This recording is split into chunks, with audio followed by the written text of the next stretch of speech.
Kyle é um zoólogo nada comum. Seu fascínio por roedores beira a insanidade. Ele sabe absolutamente tudo sobre essas criaturas. E quando lhe contaram a notícia de que havia uma certa reserva para a proteção dos ratos de Campo Robertson, Kyle ficou surpreso. Não é porque esta espécie está em perigo. O fato é que esta espécie não existe. Embora Kyle com certeza soubesse disso, ele procurou em todos os catálogos taxonômicos e, como esperado, não achou nada. Portanto, o zoólogo decidiu ir pessoalmente a essa estranha reserva. Quando ele está a poucos quilômetros da reserva, Kyle vê muitas placas de alerta. Elas dizem que o único habitat natural do rato do Campo Robertson está localizado ali. Kyle se pergunta por que a comunidade científica nunca comentou sobre essa espécie. A reserva em si é uma floresta densa, no centro da qual há uma alta montanha. Kyle está indo até ela e vai precisar fazer uma trilha de 80 quilômetros em matas densas e terrenos rochosos. Assim que o zoólogo entra na floresta, ele vê um par de ratos correndo pela grama.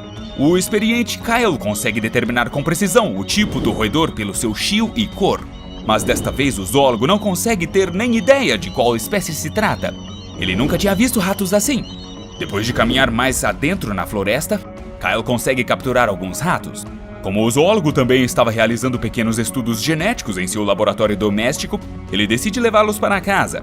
Mas depois de um trabalho minucioso com o microscópio, Kyle fica ainda mais surpreso.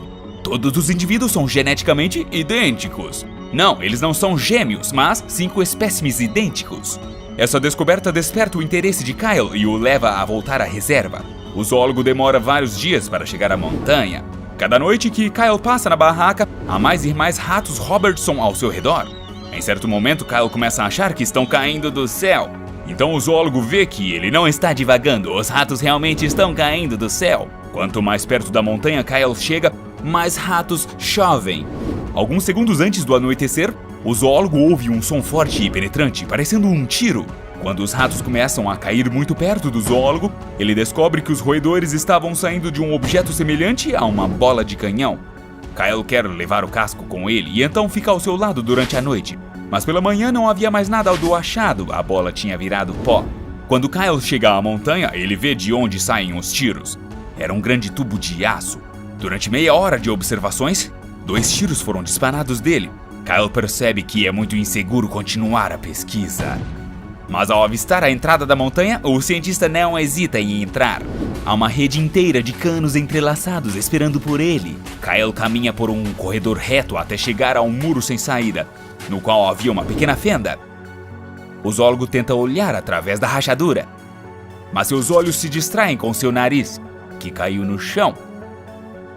A explicação para tudo isso vamos entender à medida que avançamos. Afinal, a montanha que Kyle entrou é um complexo anômalo de número SCP-1555. É uma rede interminável de túneis localizados dentro da montanha, designados como SCP-15551. Descobri o nome do Parque Nacional onde o objeto fica localizado, mas para seu próprio bem eu não vou revelar. O complexo de túneis ocupa quase todo o espaço interno da montanha. Ele é bem profundo, vai abaixo do nível do mar. A profundidade exata ainda é desconhecida. Um tubo de aço sai da montanha a 20 metros abaixo do topo. Aponta para o sul a um ângulo de 27 graus com a horizontal, ao menos é o que está documentado. Seu comprimento médio é de 3 metros, mas altera constantemente quando dá tiros e retorna à sua forma original quando inativo.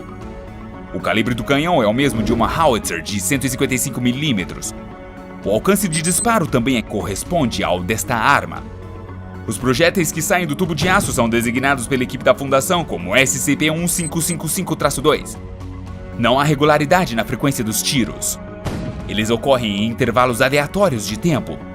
Porém, o intervalo máximo não excede 10 dias.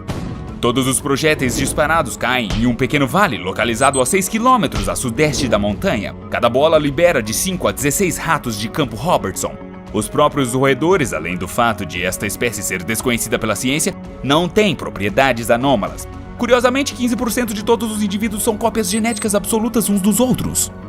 Cada projétil tem forma e material diferentes. Pode ser feito de madeira, metal ou borracha, na forma de esfera, paralelepípedo ou cubo. Às vezes expulsa restos compactados de ratos ou seus esqueletos.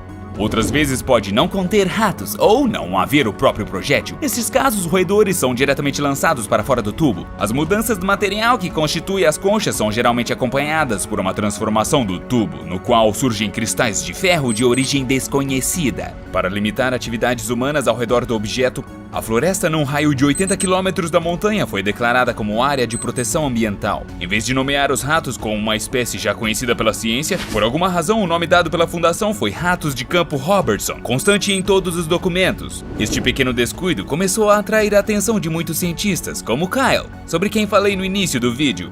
Mas nem todos foram capazes de chegar muito perto do objeto, afinal a região é intransitável. Só pessoas tão teimosas quanto Kyle conseguem chegar até o fim. Notemos que, uma vez dentro da montanha, ninguém volta. Mas vou falar sobre isso um pouco mais tarde. Devido às peculiaridades do lugar, a área não é patrulhada nem vigiada. Há apenas uma única estrada de fácil acesso para chegar à montanha.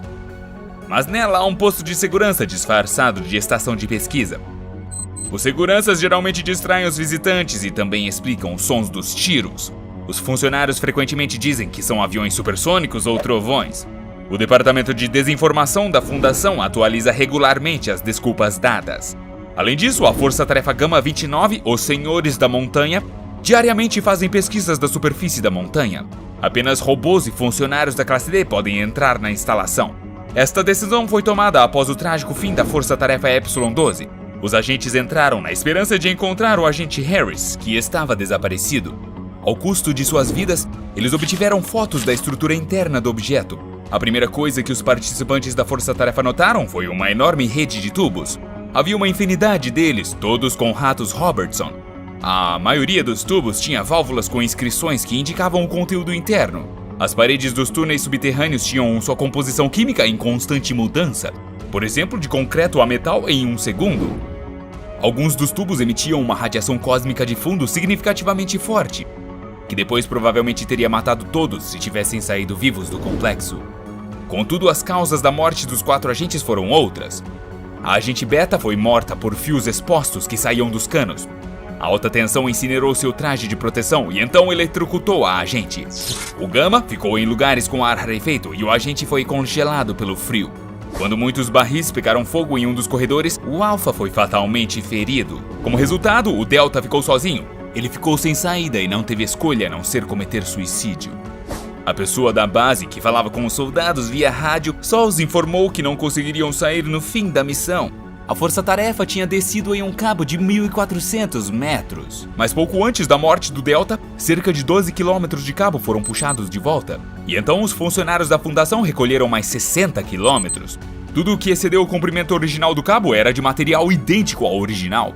Provavelmente o espaço dentro da montanha não pertence a este mundo. Há grande chance de ser mais uma dimensão de bolso ou um universo paralelo. Objetos do mundo exterior são suplementados e aumentados em tamanho aqui. A dimensão de refúgio dentro da montanha está em constante expansão, mas com um limite. O fim do corredor com uma fissura na parede onde Kyle perdeu o nariz. Se alguma coisa tentar entrar lá, ela é cortada. Os canos e barris dos canhões foram cortados tão facilmente quanto carne humana. Foi aqui que o agente Harris, anteriormente procurado pela Força-Tarefa, morreu. Seu corpo foi cortado ao meio. A parte do corpo em frente à fenda literalmente se tornou areia. Mas isso não impediu que os agentes reconhecessem o corpo de Harris. Quando eles olharam atentamente para a lacuna, eles viram vários fios finos. Todavia, acredito que a imagem desses fios é apenas uma ilusão de ótica. Na verdade, há um absoluto nada do outro lado da rachadura. Não pode ser imaginado nem compreendido, mas tudo o que chega lá passa a não existir mais. Metade do corpo de Harris e do nariz de Kyle nunca mais serão vistos. Eles não existem mais, nem mesmo suas partículas elementares.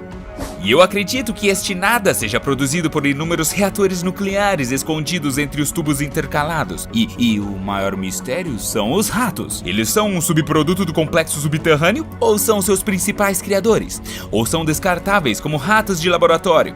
Escreva suas versões nos comentários logo aqui embaixo do vídeo.